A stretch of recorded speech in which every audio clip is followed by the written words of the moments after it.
It looks like a mixture here.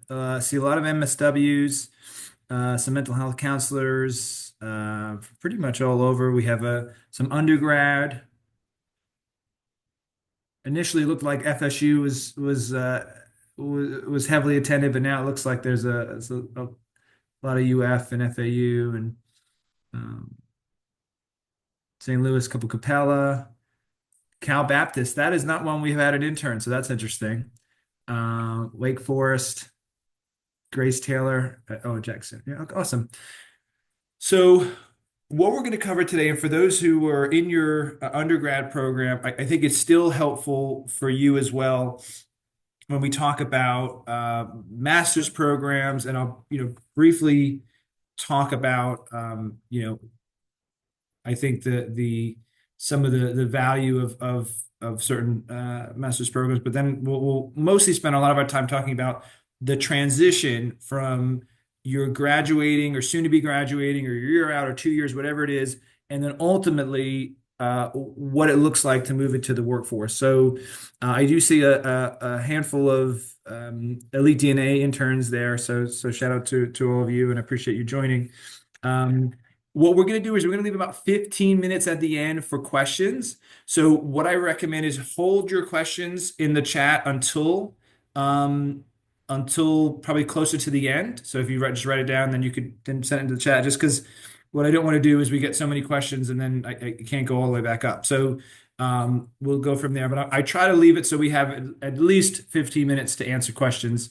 And then I'll also provide my contact information. So if you have any questions there after the fact, we could talk as well.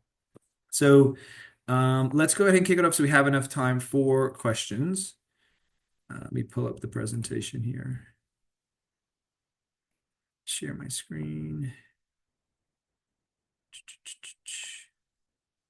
Christina, can you make me a co? Oh, no, no, I see it. Never mind. Sorry. Never mind.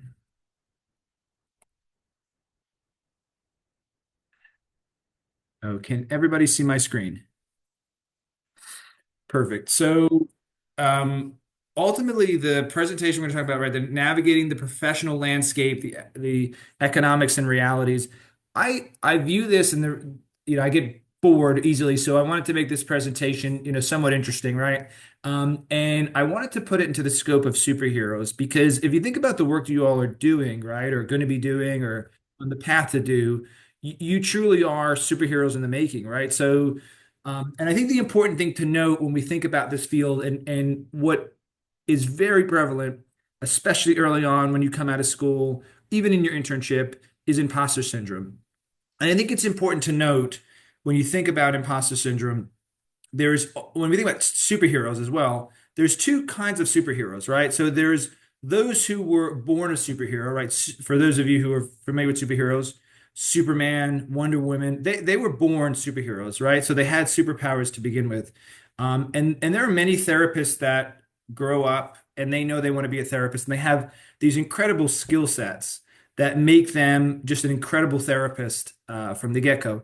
And then, like most of us, um, there are those who are made as superheroes. So if you think about Batman, Robin, Batman at the end of the day was just a rich kid who built his skill set over time and eventually became who he is today, which is a superhero. And so I would say in my personal experience, and I've been doing this 11 years, I think there's more people who become superheroes than who are born superheroes. So in other words, there are more people who are become amazing therapists because of their own personal struggles, but the work that they put in through their internship, through their graduate program, through trainings after the fact, and we'll talk about that in a second, that made them into who they are today. So for those of you who've gone through their graduate program, who are going through their internship every day, and you think, oh my God, I'm never going to be able to do this.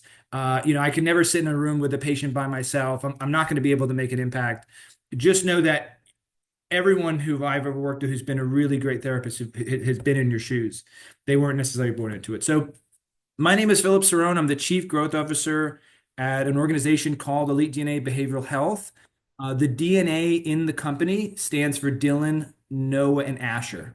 So that's where the name comes from. Ultimately, we were founded by a therapist. Her name is actually Lizzie Doceretz. She's our owner and founder. She's a licensed clinical social worker herself. She's a second generation. Her parents immigrated here from Argentina.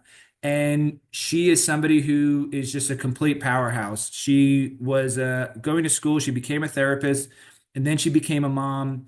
And she struggled terribly with postpartum depression. And furthermore, as her son got older, her son had some really bad anxiety. And unfortunately, you couldn't find services. It was even if you had cash and they were willing to pay, it was very difficult to find really good providers. In the case of Lizzie with her postpartum, she noticed that there wasn't this integrative collaborative model where therapists and psychiatric providers were working together. And so she wanted to, especially given her background, especially given that she spoke Spanish and there weren't many who did that, she wanted to create something similar to to a place in New York City called the Montefiore Medical Center that had a collaborative model and collaborative care. And so she created Elite DNA Behavioral Health in Fort Myers, Florida. And over the 11 and a half years, we've continued to grow to, I think we're at 38 locations now all across the state. I'm sitting today in Gainesville, where we have an office. We have an office in Tallahassee and Jacksonville and many of the places that you all had where your universities are. And so that was a big thing for her. She wanted to create a comprehensive multi-specialty model that served all populations, ages 6 to 106, and ultimately took all insurances so we can be able to meet the needs of many patients. But really, what makes Elite DNA exceptional and what Lizzie's vision was to have a very provider-friendly and a provider-driven model where it wasn't the administration who were making decisions, and we'll talk about that in just a second. It was ultimately the providers who were determining the best care for their patients. So that's a little bit about the organization. What we're going to talk about today is we're really going to talk about what I would call, again, if going with our theme of superheroes, the battlefield of mental health careers. And it's so important to have this information that we're going to talk about today as early as you can in your career, whether you just started your graduate program, whether you were in an undergrad program and are trying to figure out what it looks like, or if we're getting close to graduation and we really want to get a better understanding of where we should align ourselves. We're going to talk about the job market today. We're going to specifically talk about burnout. We're going to talk about the various avenues and places you can work, and then what the job market looks like, and especially comparative to how it was when we started in 2013, 2014. And so what's important to know, we can talk all about the various industry. We can talk about the various places you can work in private practice and hospital systems, and we will in just a moment. But really, it's all irrelevant. The most important thing that we're really going to talk about is here we talk about the origin story, but I word it as we need to begin with the end in mind. So you got into this field for a specific reason, and for those of you, and I don't think anybody here on this call who got into it for the money, then you're definitely on the wrong Zoom meeting. We got into this to help people, and we got into this to make a difference. And what I always tell people is you have to think about two things. You have to think about the why and the what before you pick a position. And as you even thinking about how you pick your internship. The why is why we're here, why you got into this specifically. There's usually a reason, whether it's an experience or encounter you had personally with a school counselor, with a therapist, with a case manager, right? In your own personal life, or what you've heard or seen of others that has really made an impact in your career, and you have a certain population or an interest what really started this path. And for a lot of people, it's for who've had trauma, it's working with, they want to eventually work with people with trauma, or if they were, maybe grew up in not the best home and they want to be able to work with children or adolescents and be a therapist for them, or so on and so forth. You could name 100 different examples. That's our why. And it's so important to keep that at the core of what we do when we think about careers and internships. And then the what. And so the what really really underlines the beginning with the end in mind. The what is really the legacy we want to leave. So what legacy do we want to leave? So we have to think about these two things on the call today, and it's why we're into this field and what the legacy we want to leave. And that's really going to dictate what path we want to go.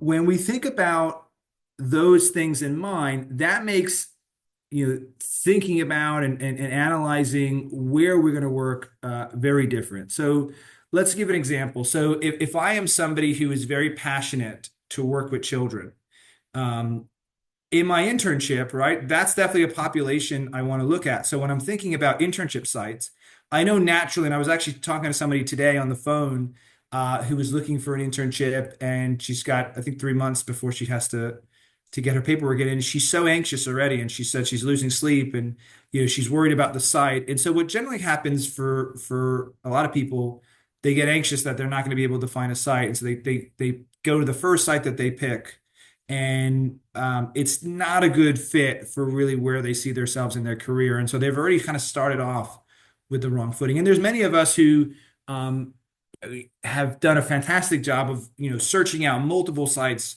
interviewing at multiple internship sites, and have put themselves in a position to be extremely successful because they've now have an idea of which site aligns best with their what and their why. But when we think about the differences between all of these things, it really is going to start to highlight the what and the why. So first and foremost, private practice. So a lot of us, when we think about therapy, we may think about private practice as the first place we think of. So private practice generally is depending on whether you're opening your own private practice, and generally that doesn't happen for those who are coming out, and mostly because when we graduate as a master's therapist, whether it's social work, mental health counseling, or marriage and family therapy, we have to get registered with the state. So the way that in Florida is you get your degree, you ultimately can then go to your respective boards and you can get registered. So registration has a different name in many, many states, but in Florida, it's called registered mental health counselor intern, registered social work intern, or clinical social work intern, excuse me, or registered marriage and family therapy intern. So that's the term. It's confusing that they use the word intern, but that's when you actually do graduate with your master's degree, what you can become. And you want to get registered because when you get registered, you can start to accrue hours, both clinical hours, meaning face-to-face time with patients, or supervisory hours. So you need a supervisor to be registered. And ultimately, what that's telling the state is that somebody is helping you grow in your career and in your field, and they're responsible for you over the next at least 2 years. So once you get registered, you can start working on your hours and your supervision hours. And then eventually you'll have to take an exam. When you do all those three things and you need 100 hours of supervision, you need X amount of clinical hours, and you need to pass the exam, you could then get your license in no less than 2 years. So the minimum amount of time you will be registered is no less than 2 years. And it will take you, unfortunately, no more than 60 months. So in other words, you can't be registered for the rest of your life. You have to get licensed within 60 months or 5 years, or you ultimately will lose that registration status. And that registration status is very important for many things, right? We think about career advancement, financial advancement, but also for many organizations that take insurance, they can't bill for you to commercial or Medicare. So they can't bill for Blue Cross or Aetna or Cigna, which is going to limit your ability to grow your career. So that's the registration process. So usually when you come out of school, you're not getting into private practice because you need a supervisor. I have heard of people who do have their private practice and are registered. I would tell you, I'm not a compliance attorney by any means, but I would tell you that is generally a concern for many reasons. One is it's more liability on you, but also it's also going to limit your growth. So when you think about private practice, generally speaking, coming out of school, you're normally working for somebody in a private practice. And so the pros of that are you normally have more flexibility, right? Because you're in a situation where you're working with somebody, and they may have set rules about how many hours you can and can't do. They may be more flexible around the populations that you work with. So maybe if you only want to work with kids, maybe they're more willing to do that. And so there's definitely more autonomy, right? Because in a lot of private practices, you can create your own schedule, and you can really work within the confines of that private practice. And so from a pro standpoint, definitely the autonomy piece is great. In some private practices, they take cash pay or even some insurance, so your compensation can be higher, but generally the compensation is not salary. It is rarer to have to be in private practice, especially a small private practice, and be able to get a salary. There are instances that does happen, but generally they have you on some kind of uh, fee for service arrangement where you're getting paid per client or you're getting paid a percentage of collections. And so the downside of that in a private practice is, and these are the kind of things you have to think about when you interview for a private practice, is yes, maybe the therapist that you're interviewing with is very busy. They could maybe be in practice for many, many years, and so they have a good name in the community. But is that going to then trickle down to you getting more clients, right? So, sometimes when people call for a certain therapist, if that therapist is not available, they may be willing to see somebody else in the practice, or they may say, no, no, no, I'm sorry, my doctor recommended me only to, Sally Jones, and so that's the only person I want to see. So that is a potential concern. You need to make sure that that private practice has a enough patients to be able to keep you busy.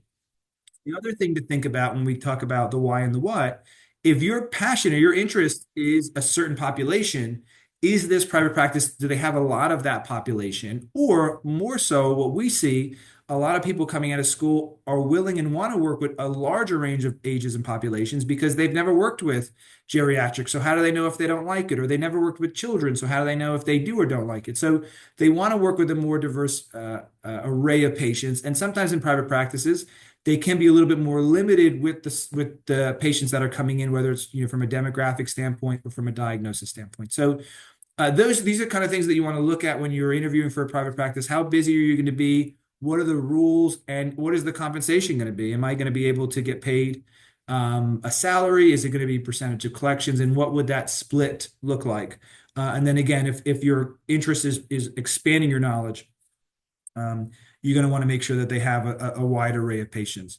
And then finally, what are the benefits? In a lot of private practices, you may be an independent contractor. You may be, they may not pay for your trainings. You may not get PTO. So these are the kind of things you want to look at about a private practice. So I would say the pros are the autonomy and the flexibility. The cons are maybe you need more structure. Maybe it's beneficial to have, benefits and for 401(k) and all of those things. The last thing I'll say about private practice is um, you want to think about the size of the practice. So the draw for Elite DNA, why people join us is because we have such a array of providers. We have providers with all different specialties and backgrounds and populations that they've worked with. And so it's easy to be able to go down the hall and ask one of your colleagues, "Hey, have you worked with this population? Or I know you work with kids.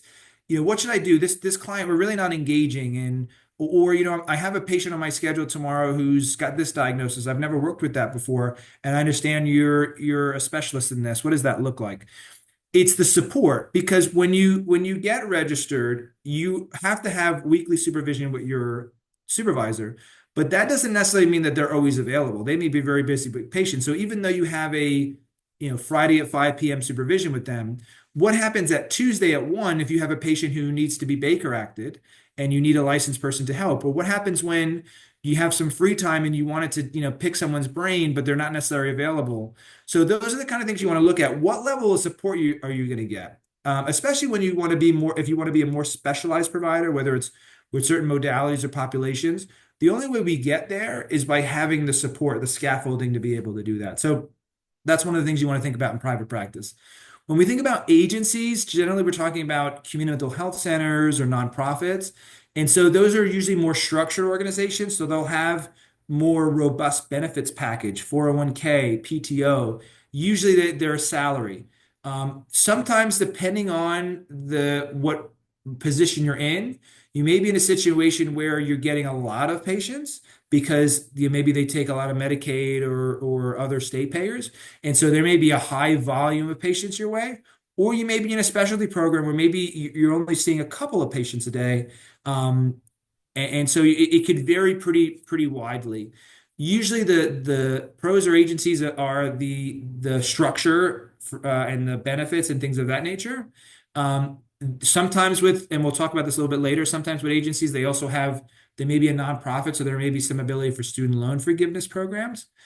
But the downside that you'll normally see of agencies is sometimes they could be a little bit more reactive. So because of funding issues, sometimes community mental health, and by the way, I'm generalizing here. Obviously, there's a lot of fantastic community mental health centers. So I'm just giving you my take, being that we're in so many counties and what we see. Sometimes funding is a big issue, and so what will happen is they don't have the ability sometimes to be really proactive in their approaches or with the technology that they use. Sometimes the facilities aren't as fresh and clean as those maybe some of those private practices that you see. Sometimes in agencies, you're sharing an office that is really sterile. You're not allowed to put your spin or your artwork or anything specific. So that would be something that we really want to look at, what the office space is going to look like. And I would say the other potential con of an agency is it can be very bureaucratic. If you're somebody who doesn't like a lot of red tape and really just wants to be able to give your best patient care, sometimes agencies, because of the fact that they do work with federal and state payers, there can be a lot of red tape, whether it's around your ability to deliver care or whether it's around some of the clerical things that they require you to do for documentation and treatment plans, things like that. And then finally, you have hospitals. So hospitals generally say, like agencies, have really good benefits package. It's usually robust. Usually in hospital systems, again, depending on the role that you're in, you may be able to see a diverse population of patients. And usually they're a lot more collaborative in nature, working with psychiatric providers, case managers, things of that nature. Um, Usually the downfall of hospitals sometimes is that it is the patient acuity is usually very high, even in the outpatient programs like IOP, PHP. It's usually high acuity. And then also hospital systems, generally speaking, are probably the most stringent when it comes to policies and procedures. A lot of that is because they are accredited by things like Joint Commission or Joint Commission. And so it's usually very hard when you think about autonomy in places like hospitals because they have a very strong and strict admin and policy. So again, are there a lot of great hospital systems that are, incredible to work for? Of course, just like there are a lot of great private practices and agencies. Generally speaking, these are just the pros and cons you want to consider when you're looking at opportunities and when you're interviewing. I would say, organizations like myself, and there's like myself, like Elite DNA, is kind of what I would call a tweener, meaning it's in between multiple of these aspects. So we're a private practice field in nature. Generally our providers have an office that at most they share with one person, but they decorate those offices together. We're usually in the office 3 days a week and 2 days remote. You have a ton of support systems in place. Where be able to make sure that if you have a question or concern that you have those supports. We have things like Elite DNA University, which I'll talk about in just a couple minutes, that helps you to get trained and develop you and career opportunities, right? And so there's an ability to grow and continue to grow. So I would say we're kind of between a private practice in the way that we approach things. But we're an agency in some other ways where we do have, benefits, we do have, salaries and structures. We do take all insurances, so it's very mission and purpose driven. And so we kind of fall in between. The last thing, and I apologize, I forgot to bring this up, is also when we think about the end in mind, we have to think about the stepping stones to get there and our development and growth. So if our goal is to only be a therapist our whole life, just be the best therapist we can, get our license and just continue to see patients, then it doesn't really matter what setting you're in, right? As long as those places are going to be able to help you develop your skill sets as a clinician. A lot of us have previous experience and passions besides just clinical. So maybe we were a manager in hospitality, or this was a second career. And so we really love helping people learn and grow. And so maybe down the line, we would want to be a qualified supervisor, or maybe we'd want to be a clinical director. I've had people who've joined us who wanted to be the CEO of a nonprofit or to be in a position where they can help do policy reform. And so what's really important is, first and foremost, I think being transparent about your long-term goals. Because if you're the people who are hiring you don't know about those things, they can't help support those. But also if they're against supporting those, then you kind of know that now. And so I think what's important is how they can help you get to the next level and then the level after that. So if your goal is eventually to be in private practice, is this company you're going to work for? Is that going to be a company that kind of helps talk to you about the financial ramifications of running a private practice, or maybe can help show you, some of the back end stuff that would maybe help you down the line? Maybe you want to be in leadership. Are there leadership trainings and development tools that you could be getting even as you're an employee at this place, even if you're not in a leadership role? So those are, again, the kind of things that you want to think about from a commitment standpoint.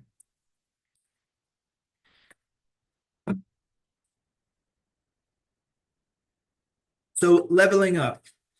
When we talk about development and we just kind of give you the pros and cons of those other organizations, and what's so important, as I just shared, is how are we going to get to that next level, and what's the leveling up that we're doing? And first and foremost, our first thought should be clinically how we're developing. So I mentioned earlier, you need a qualified supervisor when you get licensed. I'm sorry, excuse me, when you get registered to become licensed. Generally speaking, if you were to get a qualified supervisor out on the street, as somebody who's willing to do it for pay, and there's a lot of people who are willing to do that, it's generally between $75 to $125 a week. So you could be paying anywhere between $7,500 to $12,500 over the course of 2 years for supervision. That's alarming, right? So is the company you're going to work for, are they going to provide that supervision to you? And if so, what are the ramifications of that? In other words, is it completely free? Do they charge you? Do they take it out of your paycheck? Is it something where it's free, but they ask that you continue on with the organization after some period of time? So those are the kind of things you want to consider, and you want to factor that into your um, really your pros and cons of the different organizations that you're interviewing with. The other thing too is trainings. So do these organizations, A, help uh, provide you with access to trainings? Maybe that could be trainings internally, could be small things like working with certain populations, all the way to larger trainings. Like, are they willing to send you to an EMDR or DBT or ART training? And if they're willing to send you, are they going to cover it, the cost? And if they're are going to cover the cost or not, are they going to give you the time to take those trainings? So that's something that's extremely important, because I think a lot of people, especially when we're beginning with the end in mind, they see that they want to be an EMDR trainer, and they want to be able to, get that certification. And then they look at the cost of it, and it's very cost prohibitive. So EMDR training can range anywhere as high as $2,500 just for the 6 days of training itself. So when we're starting off, money, especially, as we get out of school, could be a little bit less than what we would like. And so the idea of, paying $2,500 for a training could be very difficult. So you put it off for a couple years, and next thing you know, you've gone 10 years without getting that training that you wanted. Or some companies pay for the training, but they say, hey, listen, you gotta take PTO. And again, that's perfectly fine, but these are the things you want to know about. Um, and also, I mentioned earlier about leadership. So, what opportunities are you going to have to grow yourself from a leadership perspective? Let me give you an example of what we do here. So, at Elite DNA, we have what's called Elite DNA University. And as a therapy team, we offer anywhere between 25 to 36 trainings a year. Some of those could be very simple and small, couple hours long. Could be about an ASD training, how to work with children with ASD. It could be, one recent training we had is working with sexual dysfunction in geriatrics, all the way to multi-day training. So we sent last year over 60 people for EMDR training, which is a 6-day training. We covered all of their expense, including travel. We include the training and their time off. And what's more important too is EMDR is a 6-day training, but there's an ongoing consultation. So we have at Elite DNA, we have a trauma consultation group where they can continue to get, training ongoing. So as they're learning these skills and starting to implement these skills, that they have reinforcement and support. And that's usually on a weekly or biweekly basis. We've also done trainings that are practicum trainings where we have providers spend, 2 to 3 hours a week with a specialist. One that comes to mind is somebody who does EMDR with children. And so she has a small class of I think it's about 8 individuals that she, does a didactic training with about 2 hours. And then she does a 2 hour practicum training, and that's over multiple weeks. So it's a total of about 18 hours of training. And so again, it's great that you have opportunities for that training, but are you getting the time to take those? So our providers actually get the time in their schedule to take that. So that's something that you want to, again, want to think about because, even though we're coming out of school and we think, oh my God, I just did all this training of, 3 years. Last thing I want to think about is taking, courses. Um, at some point, you're going to want to take courses. You're going to want to keep your skill set sharp and fresh. And what you don't want to do is you don't want to put yourself in a situation where now you're thinking, oh my God, this is like between hotel and travel, this is like $3,000 worth of training. And then you learn it, and then you're gonna have the ability to have someone help you, give you feedback on those skills as you grow it. Also, leadership. We have a leadership academy that we usually is about 20 people for 3 months, 3 to 4 months that we're training every other week for about 2 hours on competencies of leadership and help work with them to grow their leadership skills. And then we'll continue to give them small responsibilities to help kind of get them step by step to the leadership role that they want. So those are the kind of things again you want to think about as you're thinking about the end. How are we going to get there? What skills do we need to build? Whether that's soft skills, like you think about leadership, or whether those are harder skills, like certain clinical trainings. So this is for some this is a tough this is a tough slide. So we went to school. We we're in student loan debt, and again, for those of you who don't have student loan debt, that's fantastic. I envy you. But for many of us, student loans, we come out, and what does compensation look like? So compensation is going to vary. So compensation, generally speaking, is going to vary again, whether it's salary or whether it's percentage of collections. Could be anywhere between 45 to 65,000 for a provider who is new to the field. And that's again, that's pre-licensure. And keeping in mind that not everything is apples to apples. I understand. I know there are some people who get paid, $60,000 as a registered intern, so they just get their master's degree, they come out. However, there's no benefits. So they're paying for their health insurance, they're paying for their time off. All the trainings are at their expense, and no supervision is provided. So when you start to look at those things, now you start to look at what supervision costs per year. You look at the health benefits. So they're actually making probably 10 or 12, maybe even $15,000 less than what the sticker value of that 60,000. I know some people that come out and they're making maybe 45, 50,000 working for a nonprofit. And what's great about some nonprofits, if you work for them for 10 years, you get some student loan forgiveness. They'll totally write off your student loans. So I believe that's the federal government who backs that. They may get a really healthy 401k. They may get, a great health benefits, especially hospital systems generally have great health benefits. So yeah, they're not making as much cash, but a lot of the things that they would be paying really post tax is in there. There are companies, there are private practices or places that will only pay you for the clients you see, and there's no benefit. So those are the kind of things to think about. I would definitely ask wherever you're interviewing for student loans. Just because a company is or is not a nonprofit doesn't mean that they don't maybe have some kind of student loan forgiveness.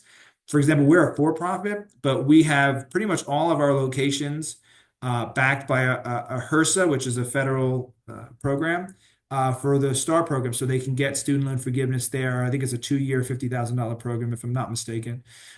There are some companies that will give you a stipend towards student loans. So there are things that you want to think about student loan and student loan forgiveness because it does make a significant difference. And what I don't want to do is people see the highest figure that they can get and think that's really the best thing, but they're not comparing apples to apples. And so what winds up happening is they wind up paying more in taxes and get less benefits. So that I think is extremely important to consider. I know a lot of us again don't get into the field for money, but it's sure nice to have some money to be able to pay bills. And so especially we want to make sure that we're comparing apples to apples when we look at these things. So I have a couple minutes before I'm going to open it up to the group to be able to talk about the questions that you all have. And I'll have maybe Christina, if you're still here, if you don't mind, maybe I'll have you read some of the questions in just a moment. But one thing that I did forget, and it usually comes up as one of the first questions, is telehealth. And the questions range from what I think about telehealth to tell us a little bit the telehealth platforms. Um, and what I'll say about telehealth is, again, we have to think about the end in mind. Telehealth is an incredible tool. I remember a couple weeks before COVID, we had less than 1% of our daily visits as a company telehealth. Now, fast forward, obviously during COVID, it was 100% at most points. Fast forward, probably about 60% telehealth, 40% virtual, depending on the office. Some offices are a little bit more, they want a little bit more in person. There is a huge benefit to telehealth. There's also a lot of concerns with telehealth. So the first, benefit right off the bat is the ability to work from home, the ability to provide access to more people across the state, the ability to maybe fill yourself up a little bit quicker, because now you have a larger pool of people to pull from. Those are all great things, and I'm sure I'm missing a ton of other ones. The cons that I would worry about telehealth specifically is first and foremost, when we think about us coming out of school, and I talked about imposter syndrome earlier. Imagine going into an office and having a team of people and still feeling like, oh my God, I'm worried. Do I fit in here? Do I belong here? Am I really a good therapist? That's hard enough. Now imagine you don't have a team of people working with you because you're working from home and it's just you and your dog or your cat or your bunny, whatever you have. And the concern there is what happens if something goes awry? Or what happens if you have a question? Do you have immediate access to somebody? Um, are you going to get a support and scaffolding around you, even though you're remote? And what is the plan for you when you said a lot of people work hybrid days, so some days in office, some days telehealth. Like we do, 3 days in office, 2 days telehealth. It's great that people get to work 2 days telehealth, but what is the plan when they're remote if something comes up? Or if they have a question, who do they go to? Um, those are the kind of things you really want to consider and really be thoughtful around because, yes, it is so great to have the ability to not have to drive to work and saving the money on gas and this and that and the other. But there is a true value from a clinical knowledge perspective of working with an office because there's a little bit of osmosis, right? Like the more people we're around who are doing this for longer than we have, who can teach us, the more we'll learn, especially when we have our door open and we're communicating, and we're not getting that from home. But the other concern with telehealth that I have, and this is probably a larger concern than what I see for people fresh out of school, is it's harder to delineate between when we begin and when we end. So I remember during COVID, I worked from home for a week, and I hated it, and not because I love being at home. I loved all of that, but besides my dog was quite a terror. He seems to hate the Amazon guy, so he had a lot to say about that. But um, the the ability to make connection is really important. For some of us, it's less important, but it is a real thing. And when you're seeing really difficult patients back to back to back, or just multiple times in a day, and you just want to be able to step away, BS with a colleague or debrief with a colleague or whatever it may be. You don't have that ability here. And so for a lot of people, what happens is they wake up, they don't have that natural drive time where they can prepare for the day and get in the right mindset. They get right into work and they see all their clients and it's a really tough and stressful day. Instead of maybe having that drive time that they would have to listen to music or to call a family member or to relax, they get right into their other parts of the day. And what happens is we start to bleed into, well, let me just, I hear my email going off. Let me answer that. And the next thing you know, it's 7, 8, 9 o'clock at night and you're still on your email. So there is an element of a hybrid schedule that I think gives people the best of both worlds. They can work from home and get, a couple days where they can really, be able to have less drive and more time to themselves potentially. But then they can also work from the office and be able to meet people and build their skills. And some people love working in the office 5 days a week.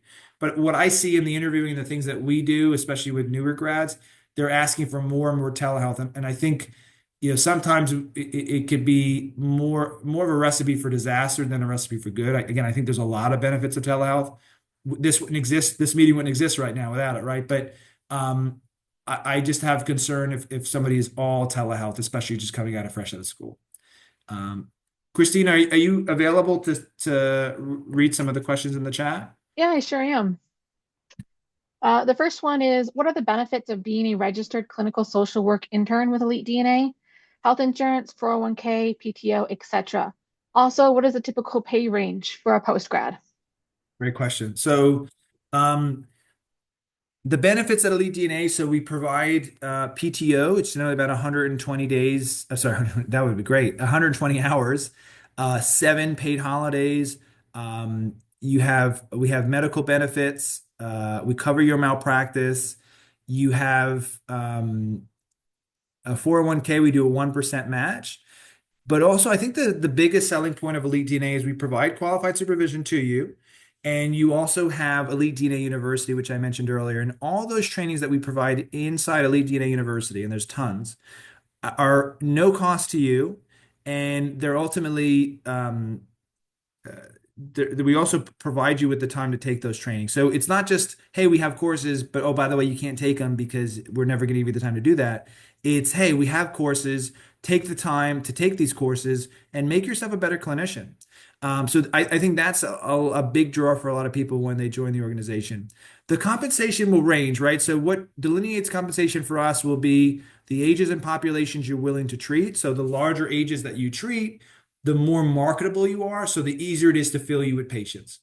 Even an organization like us that gets over 8,000 referrals a month across all of our offices, sometimes in certain markets, it could be a little bit more difficult to fill a provider because maybe they say, oh, I only want to work with children. Well, maybe it's a location that really struggles to find children, or maybe your afternoons and your early mornings are full, but your midday is empty because children are in school or children are on spring break like they are this week. So, by casting a wider net of ages and populations you're willing to treat, not only does it make you more marketable, but also it allows you to build your skill set and prepare yourself for when you're licensed to maybe be able to look at either specializing at that point or again just making yourself a greater asset to an organization or to your own private practice.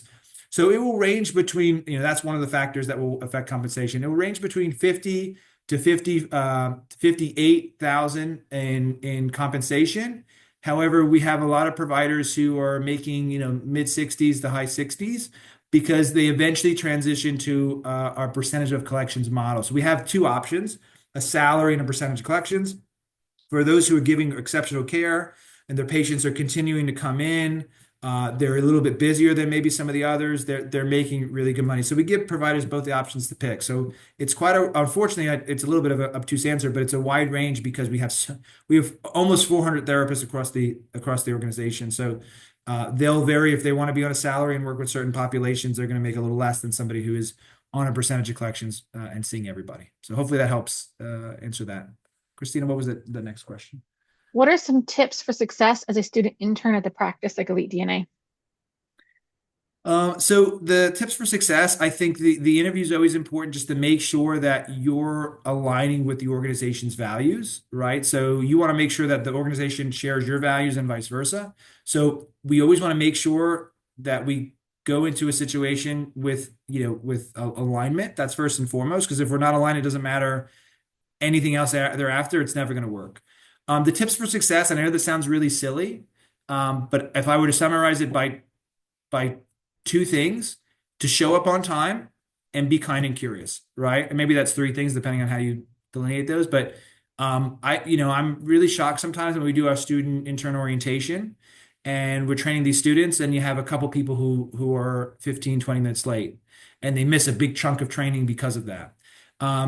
And I think the other piece is that I think a lot of people have some great dynamic experience. They maybe went to a BSW program or were a case manager for many years and they know a lot. And I think that's great, but it's hard to learn more when we're doing so much talking about what we know. And just by being a sponge, you could absorb so much in an organization like Elite DNA or many other fantastic organizations just by listening and learning. And I think, you again, I think showing up on time, being kind and being curious, is really all you need to be successful. Honestly, whether you're at Elite DNA or anywhere else. Okay, what qualities or field experience does Elite DNA look for when hiring registered clinical social work interns?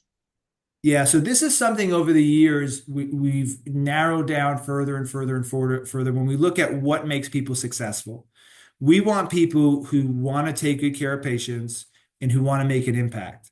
And there are a lot of people that we've interviewed in the past that maybe seem like they had a great skill set and they knew a lot and they had a lot of great experience. But truthfully, what they were really focused on was working as an individual contributor and not working as a team. Or, maybe they were more focused on things that really were irrelevant to patient care. And so what we found over the years is we know that we can train somebody and make them really successful, regardless of where they're coming in at, whether they have very little experience or no experience, or whether they have 10 years experience. What we're looking for is people who want to grow because, I think being static is a terrible thing. And we want to make sure that we're continuing to grow, whatever that may be, clinically or professionally, personally, whatever it is. We want people who, again, align from a purpose standpoint, because if we're not the organization for you because it doesn't align with where you want to go, then I think it's a waste of everyone's time. Um, but finally, again, I think it will go back to the fact that we want people to work in an environment that is collaborative, because if you're a single provider just doing your own thing, I think there's a lot of value to that and working in like a private practice. But we can only help a patient so much if we're working individually. If we're willing to collaborate with our colleagues and learn and see how we can better, better help a client, whether we're willing to look from a cross-functional standpoint, working with, psychiatry as an example and discussing cases to see how we can improve a patient. That's really where true care comes in, especially holistic care, so that we can make an impact. So I would say those things would make someone successful here at Elite DNA, and what I think is a little bit different, or what we look for here at Elite DNA. How many, oh, I'm so sorry it moved. How many clients are a associate therapist expected to take when hired? And is admin time built in? Yeah, that's a great question. And the answer is it depends. So ultimately, when you join Elite DNA, we have an orientation and training process. It's usually about 3 weeks. So you generally don't have, patients, you don't have a caseload that you're building up to in that time. You're really getting acclimated to the systems, to the culture, to the team. And then we'll start to kind of slowly build cases in. And it probably takes 60 to 90 days to get to a full caseload. Our goal, a full caseload for us is seeing 5.5 patients a day, or about 27 to 28 patients a week. However, it really depends on the provider, how proactive they are, and really how much they hold their patients accountable to how many clients that they need. We have a lot of providers that only schedule 7 patients a day to see 5.5.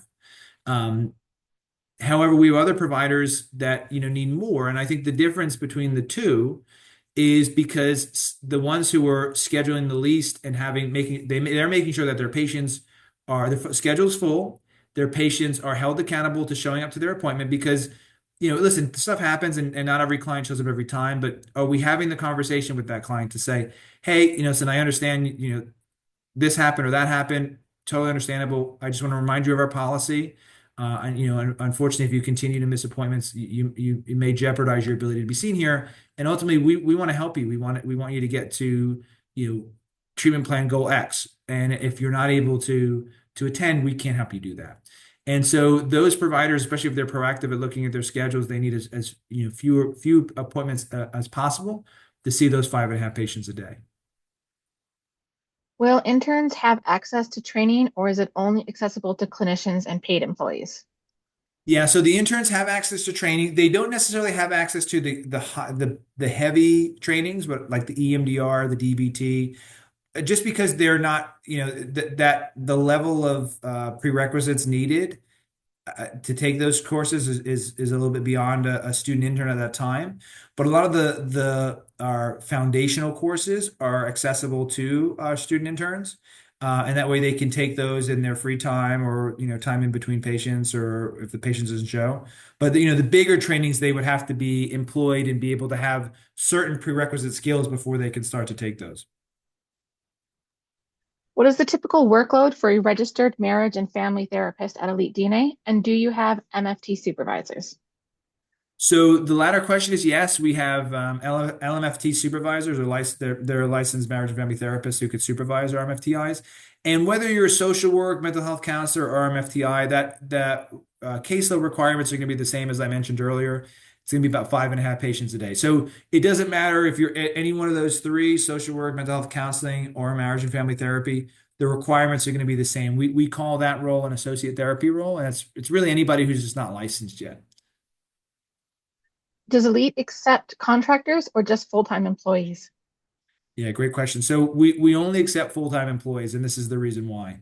Ultimately, for us, it's a huge investment to help somebody get from a registered intern status to license. There's a huge learning curve in clinical skills, but also in the qualified supervision that you need and all those things. So in the past, when we were a lot smaller, we had people who were contractors or part-time, and what we found is that unfortunately weren't able to develop their skills fast enough to be able to meet the needs of the client, because they were not here full time and maybe they were doing this in another job or doing this and whatever it may be. So currently we only hire full-time employees for employment. Do you have to sign a 5-year contract with Elite DNA in order to receive supervision hours?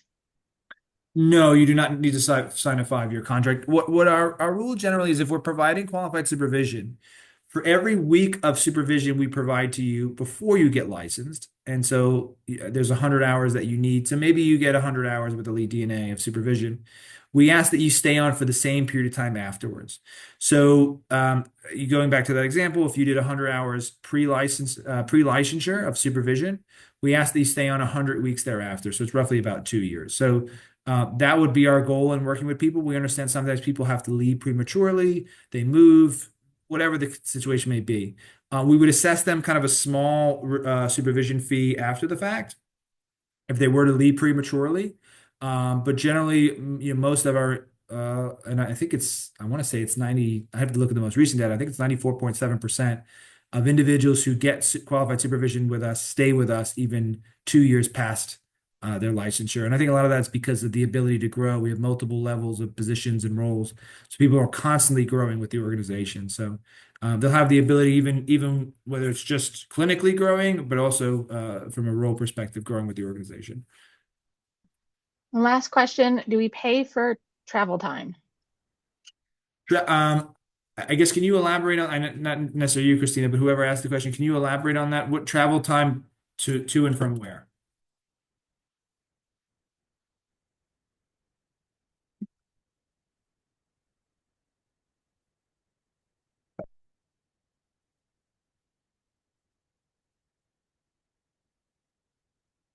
I'll maybe answer the question as best as I can, just given what was To home provided. visits? Sorry. To home visits? So great question. We don't do home visits. We only do office based. So you're in the office, patients are coming in, or we do telehealth, where the patient's at home, you're at home, you may be even sometimes in the office, and you're working with the patient. We don't do home-based visits. I think there's a tremendous value of home-based visits. I know a lot of clinicians can really be able to see the client in their environment and is a little bit more comfortable. Our experience has been sometimes it can be very difficult for patients for home base because they may want to, tell you things that they're not able to because they know that their mom or dad are, just an earshot away. Sometimes it could be really distracting for the clinician because there could be a lot going on at the home. So we just found from a safety perspective, from an efficiency perspective, that we can give the best care either in the home or telehealth. Again, we offer patients both options. Some patients would prefer to come into the office because they don't have a private space to share things, or because, for many reasons why they want to come to the office. But also sometimes patients prefer office space because it's less distracting. I mean, a lot of us are on telehealth meetings or on our computer all day, binging and bobbing, Teams, Outlook, all these things going on. And we just want to sit in front of somebody undistracted and have a conversation. And that's why I think a lot of people value, even regardless of age, a value an in-person, in-person session. We got one more. As graduation nears, when do you recommend we reach out for full-time employment? Oh, that's a great question. So, I think every organization probably feels differently about this. Our rule is generally 90 days out.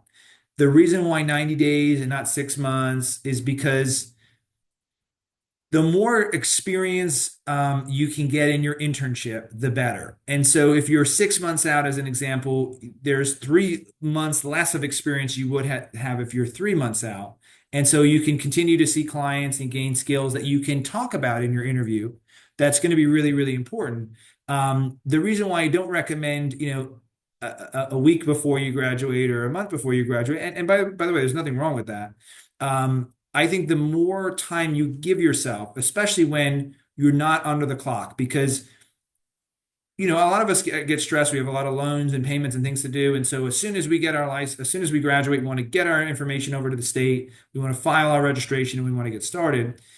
Well, you're giving yourself 3 months to thoughtfully research companies. Think about, and again, going back to our why, our what and our why, and beginning with the end in mind, think about really what do we want our career to look like, and then doing the research around what opportunities exist in your local market or telehealth or whatever to be able to pursue those and then interview. If you're doing that with, 2 weeks before you graduate, you may wind up rushing yourself, or you may wind up losing the opportunity to somebody else who graduated or will be graduating at the same time as you, who's a little ahead. So I recommend 90 days, and I will put my information actually into this chat. Christine, if you don't mind, if you could just put my email into the chat. And feel free, if you have questions, concerns, or thoughts about interviewing, when to interview, or any of these questions, you can reach out to me personally. Again, we are always pretty much always hiring for associate therapists, depending on the office. And so we're always looking for individuals who want to make a difference and help people. And so I highly encourage you to reach out, if you want to learn about more opportunities. I had one other point I was going to make about, the other thing to think about too, when you're interviewing, again, I can't say it enough, be on time, be kind, and be curious. Please bring questions, and not just because you feel like you have to ask questions. Bring questions that is going to be so important for you to figure out, does this company align with my what and my why? Because a lot of times we have these incredible interviews with people, and they're great candidates, they have great experience, and they don't ask any questions. And we come to find out later on, maybe we hire them, that their alignment is not here. Their career goals don't necessarily align with the organization. And so even though they were a great candidate on paper and they interviewed great, we really weren't able to better understand them, or they weren't, vice versa, they weren't able to understand us, and they maybe weren't a good fit. So I highly recommend you to bring questions and treat the interview, and I think not in an aggressive way, but treat the interview as it's bi-directional, right? So they're going to ask you questions, but then you want to start asking them, what's it like here? What would you say that some of the other people who've interviewed, who've worked for you, didn't like? What did they love? Who would be my supervisor? What is it like to work for that supervisor? What control will I have over my caseload or the patients that I see, all the things that are important to you. You want to make sure you ask those. Don't just go in thinking, I hope they like me and I'm going to say whatever they want, because yeah, you may get the position, but it may only last for 3 or 4 months. And that's not great either. So hopefully that was helpful. Was there any other questions, Christina? One more came. Apologies if this was answered earlier. Are there starting pay ranges, post-grad pay ranges for clinical social workers or mental health counselors? Yeah, so um, you'll see anywhere between 45 to $60 in compensation, depending on the role. And again, it's never apples to apples, but you'll see a big range. Our organization will pay anywhere between 50 to 58, depending on the model and option you choose. And then we have a lot of providers who are in the mid 60s to high 60s, who are on a percentage of collection. So it will vary organization to organization. I will say generally, a lot of people look on Glassdoor for compensation. I have found that to historically be inaccurate. Either it's outdated or it's very one-sided. So I've seen organizations with it was like $70,000 compensation. It's because one employee who's very productive or in a high position put that for that role. And sometimes it could be inaccurate. I think there's great things about Glassdoor, but I think sometimes the information is a little bit lopsided. Were there any other questions, Christina? Are we responsible for initial service plans? I think if you're referring to treatment plans, yeah, ultimately, right, that you and the patient are working collaboratively to come up with what they want to achieve and how you're going to get there. And so, who better to do it but than the person who's going to help them build those skills and take the next weeks or months, whatever it may be that you're working with them to be able to delineate that plan. It's like, you're really like the architect of what this patient's treatment's going to be. And I would not want anybody to do it. I'd want the architect who's going to work on that, who's going to create the design for my house to do it, not somebody who I don't know. And so I think that's a really important critical step for clinical care. And that was the last one. Awesome. This was like perfectly timed, everybody, like to the minute. I greatly appreciate everyone's time. I hope this was helpful to you. Like I said, my email is in the chat. If there's something that you weren't able to answer, or maybe I did a bad job answering, maybe please let me know. I'd love to be able to improve this presentation for future students. So you feel free to drop me a line, let me know what you thought about it. But furthermore, if there's anything that you need from me that I can help you in your search, whether that's with Elite DNA or anywhere else, there's a huge need across the state of people who need services to access the care, and you all are the superheroes who are going to make that happen. So thank you so much. Enjoy your evening. Thank you, Christina, so much for emceeing. And everybody have a great evening.